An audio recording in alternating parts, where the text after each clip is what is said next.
नमस्कार, welcome to be happy too. आजकल के समय में सिर्फ भारत ही नहीं पूरे विश्व में दो प्रॉब्लम्स बहुत ज़्यादा बढ़ रही हैं। एक है ओबेसिटी यानी कि मोटापा और दूसरी है high uric acid. High uric acid भी एक बहुत बड़ी प्रॉब्लम है और ये सब होता है खान पान में गड़बड़ी के कारण।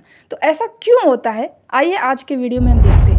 सबसे पहले हम देखेंगे कि आपकी बॉडी कैसे काम करती है। देखो, जो भी हम खाते हैं वो सबसे पहले हमारे स्टमक यानी कि पेट में जाता है। पेट में उस भोजन का पाचन होता है, उसके बाद ये इंटेस्टाइन यानी हमारी आंतों में जाता है, जहाँ पर जो भी हमने खाना खाया है उसका अवशोषण होता है यानी एब्जॉर्बिशन होता है। उसके बाद ये ब्लड में जाता है और ब्लड के माध्यम से ये शरीर के अन्य अंगों तक पहुँचता है, जिससे हमें एनर्जी मिलती है। ठीक है, लेकिन जब भी हम कुछ ऐसा खा लेते हैं जिससे कि प्रॉब्लम्स क्रिएट हो, तो होता क्या है कि जो भी हमने खाया, कुछ ऐसा खाया जिससे यूरिक एसिड बढ़ता हो, ठीक है, तो वो हमारे स्टमक में गया, वो पचा, उसके बाद वो इंटेस्टाइन में गया, वहाँ उसका अवशोषण हुआ, उसके बाद जब वो ब्लड में गया तो ब्लड में जाने के बाद प्रॉब्लम क्रिएट यहीं से होने लगती है, क्योंकि ब्लड में जाने के बाद जब ये और अंगों तक पहुँचता है तो वहाँ पर ये स्टोर होने लगता है। जैसे कि आपने देखा होगा ना, पैर फूल जाते वगैरह वगैरह हो जाता है। क्यों होता है? यूरिक एसिड बढ़ रहा है।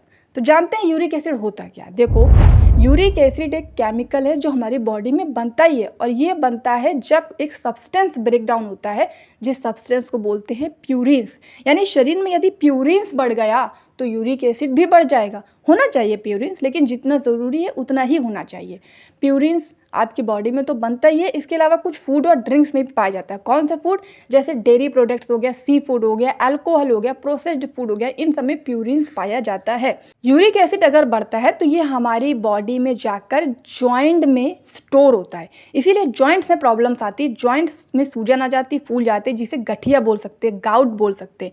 इसके साथ यूरिक एसिड बढ़ने से किडनी भी हमारे शरीर से डिटॉक्स पदार्थों को फिल्टर नहीं कर पाएगी, तो किडनी में स्टोन होने का जो रिस्क है वो बढ़ जाएगा। तो आप देख सकते हो कि यूरिक एसिड क्या है और इससे क्या प्रॉब्लम आती है।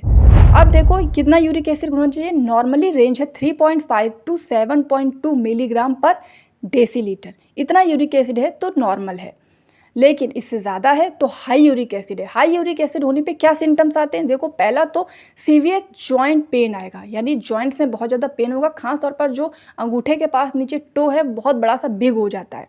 इसके अलावा लालपन आ जाएगा, सूजन हो जाएगी, स्टिफनेस हो जाएगी, बहुत कड़कड़ापन वहाँ पे आ जाएगा, बहुत सेंसिटिविटी हो जाएगी वहाँ पे, यानी उसको आप टच भी करोगे तो आपको बहुत दर्द महसूस होगा, बहुत सेंसिटिव हो जाएगा वो जगह। इसके बाद वहाँ पर वार्निंग और बर्निंग सेंसेशन होगी, यानी बहुत गरम गरम सा महसूस होगा।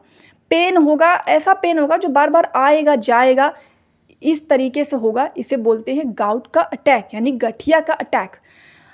जॉइंट्स को मूव करने में यानी जॉइंट्स को हिलाने डुलाने में प्रॉब्लम्स आएगी, डिफ़िकल्टी आएगी, फटीग होगा, लैक ऑफ एनर्जी होगी, यानी बहुत थकावट महसूस होगी, बहुत चिड़चिड़ापन शरीर में आएगा। अब शरीर में देखो, जॉइंट्स बहुत इंपॉर्टेंट होते हैं। हम जॉइंट्स के माध्यम से, घुटनों के माध्यम से चलते हैं, हाथ में जो जॉइंट्स हैं उसके माध्यम से उंगलियां घुमाते हैं, पैर में जो अंगूठा है वहाँ के माध्यम से हम चलते हैं। अब इन्हीं में अगर इतनी प्रॉब्लम आ रही है कि मैंने हिला नहीं पा रहे हैं, इसमें सूजन आ रही है, इसमें रेडनेस आ रही है, इसमें हॉटनेस आ रही है, तो प्रॉब्लम्स तो आप सोच सकते हो कितनी आएगी। और शरीर में कोई जो केमिकल है वो इंक्रीज़ हो रहा है तो क्या होगा? बहुत ज़्यादा थकावट भी महसूस होने लगेगी, यानी बहुत परेशानी होने लगेगी, बहुत दिक्कत होने लगेगी। इसीलिए यूरिक एसिड एक कोई सामान्य प्रॉब्लम नहीं है, ये एक बड़ी प्रॉब्लम है। ध्यान क्या रखना है, यूरिक एसिड शरीर में बनता है, ठीक है, लेकिन जब हम ऐसे प्रोडक्ट ले रहे हैं जिससे हाई हो रहा है यूरिक एसिड, ये प्रॉब्लम्स होती है। अब यूरिक एसिड ज़्यादा बढ़ने पे किडनी स्टोन भी बन जाता है, लेकिन अगर किडनी स्टोन बन रहा है कि नहीं बन रहा है कैसे पता करें? इसके सिम्टम्स जान सकते हैं। अगर यूरिक एसिड के दौरान किडनी स्टोन हो रहा है तो लोअर बैक और साइड में बहुत ज़्यादा पेन होगा जब आप यूरिन को पास करेंगे, यूरिन में ब्लड आने की संभावना बढ़ जाएगी, बार बार यूरिन यानी बार बार पेशाब आएगी, आपको वॉमिटिंग यानी उल्टी, नौजिया हो जाएगा। स्किन में कुछ चेंजेस आएंगे, यानी स्किन बहुत ड्राई हो जाएगी, ईची हो जाएगी, रेड हो जाएगी, मतलब बहुत खरखरी सी स्किन हो जाएगी। इसके अलावा जहाँ पे जॉइंट्स हैं वहाँ पर स्किन का कलर चेंज हो जाएगा, यानी रेड कलर का हो जाएगा, लाल हो जाएगा, सूजन आ जाएगी, और ये डिसकलरेशन और शाइनेस वहाँ पे आ जाएगी, यानी जो आपके जॉइंट्स हैं, फोकस कीजिए वहाँ पर कि वहाँ का जो कलर है वो चेंज हो रहा है। तो अगर यूरिक एसिड होने से किडनी में स्टोन बन रहा है तो ये सिम्टम्स आपको दिखाई देंगे। अगर ये सिम्टम्स दिख रहे हैं तो इसे आपको इग्नोर नहीं करना है, फ़ौरन डॉक्टर के पास जाना है। सिम्टम्स क्या हैं? लोअर बैक में, साइड बैक में पेन होगा। बहुत इंपॉर्टेंट सिम्टम है, यूरिनेशन में बहुत प्रॉब्लम आएगी, यानी यूरिन पास करते समय पेन भी आएगा, यूरिन पास करते समय ब्लड भी आएगा और बहुत ज़्यादा यूरिन लगेगा। ध्यान क्या रखना है, बहुत ज़्यादा यूरिन का मतलब रात में भी बहुत ज़्यादा यूरिन आएगा, ठीक है। अब ऐसा कुछ देखो ऊपर से दिखेगा, रेड रेड सा दिख रहा है ना, ये होगा जॉइंट्स में।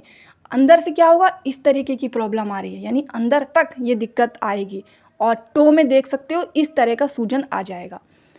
अब देखो 3 फूड्स मैं आपको बताऊंगी जो यूरिक एसिड को रिड्यूस करेंगे। 2 आपके किचन में मिल जाएंगे, तीसरा है फ्रूट, मोस्ट इंपॉर्टेंट है, आपको नेचुरली हील करेगा। पहला अजवाइन।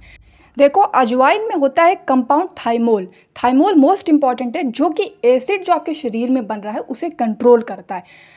अजवाइन डाइजेशन को इम्प्रूव भी करती है, साथ ही प्यूरिन जो आपके शरीर में बढ़ रहा है उसे रेगुलेट करती है। किडनी और लीवर को क्लीन करती है, यानी जो भी आपके शरीर में एक्स्ट्रा यूरिक एसिड है उसे फ्लश आउट कर देती है, यानी बाहर निकाल देती है। लेना कैसे है, रात में 1 चम्मच अजवाइन को पानी में डाल देना है, पूरी रात उसे सोख होने देना है, सुबह इसे एज अ टी पी लेना है और जो अजवाइन बच रही है उसे चबा चबा के खा ले तो बहुत अच्छा है। पानी पी लेंगे तो काम हो जाएगा।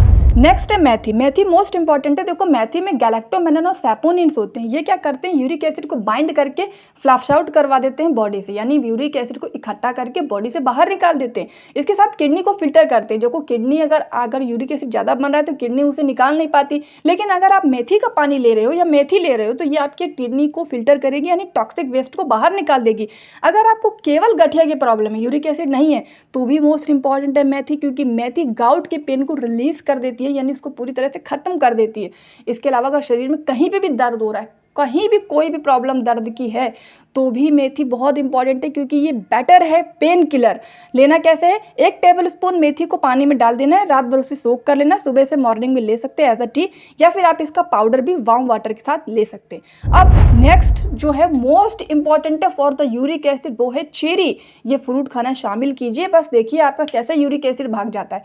देखो यूरिक एसिड में चेरी क्या करता है, एसिड के लेवल को कंट्रोल करता है, बॉडी को बैलेंस करता है, किडनी को डिटॉक्स कर देता है, यानी यूरिक एसिड को बाहर निकाल देता है, और गाउट का पेन यानी जो गठिया का पेन यानी जो जोड़ों में दर्द हो रहा है ना, उसे 55% तक खत्म कर देता है। लेना कैसे, डेली 10 से 15 चेरी लेना है, मोस्ट इंपॉर्टेंट है। खाकर देखिए, अगर यूरिक एसिड और गठिया की प्रॉब्लम सॉल्व ना हो जाए तो मुझसे कहिएगा आकर कमेंट में।